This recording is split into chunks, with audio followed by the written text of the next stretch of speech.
বেগুনের ভর্তা বানাবো। তার জন্য বেগুনটাকে গ্যাসে আমি পুড়িয়ে নিচ্ছি। আর একটা কড়াই রেখেছি, কড়াইতে একটু সরষার তেল দিয়ে দিব, হিং দিয়ে দিব, রসুন, কাঁচা লঙ্কা, ছোটো করে কাটা পেঁয়াজ, এটাকে ভাজবো।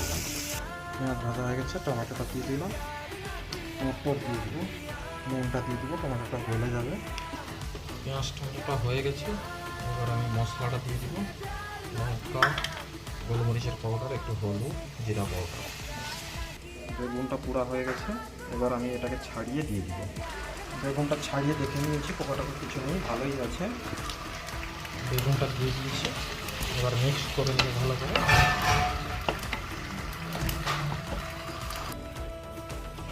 ভালো করে ভুনা হয়ে গেছে, হয়ে গেল আমার বেগুনের